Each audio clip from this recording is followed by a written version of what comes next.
மாதிரி பேசி நடிச்சேன்.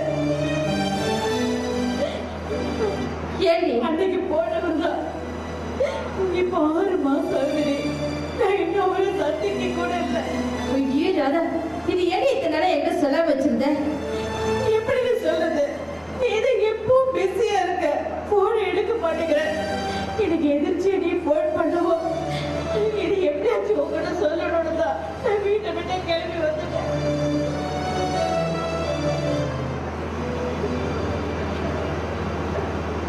ஏங்க நீங்க சொல்ற சந்துரு இவனாவது பாருங்க.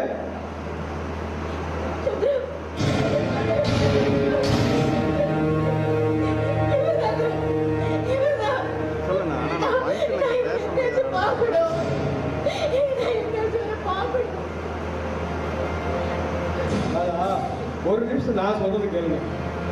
ஏன்னா நீங்க தான் அவரை கண்டபடி திட்டி வெளியே கொடுத்துருக்கீங்க. இப்ப மறுபடியும் போய் நின்னா அவன் உங்களை ஏத்துவானா?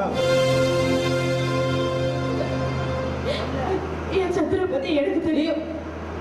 கண்டிப்பா அவர் என்னை ஏத்துப்பாரு.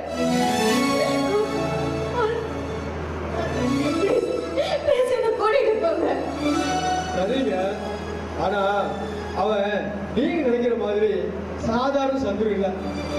இப்ப அவங்க பங்காளி எழுத்து போன கேஸ் அவன் பக்கம் தீர்ப்பாகி பல கோடி ரூபாய் சொத்து அவனுக்கு கிடைச்சிருச்சு. இப்ப அவன் உங்களோட பணக்காரன். இந்த சூழ்நிலையில நீங்க போய் நின்னா அவன் எப்படி ஏத்துக்குவான்?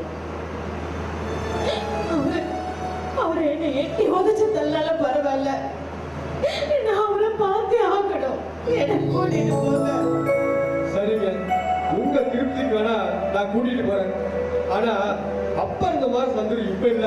அவன் நிறைய குடிக்க ஆரம்பிச்சிட்டான். அவங்க அப்பா வந்து என்கிட்ட சொன்னாரு. இப்ப அவனை நான் தான் என்னோட கண்ட்ரோல்ல வச்சிருக்கேன். நான் முதல்ல பேசி பார்க்கறேன். அதுக்கப்புறம் வேணா கொஞ்சம் கொஞ்சமா தான் அவனோட மனசு மாறி நான் நம்புறேன். நீங்க என்ன சந்திர கிட்ட கூட்டிட்டு போங்க.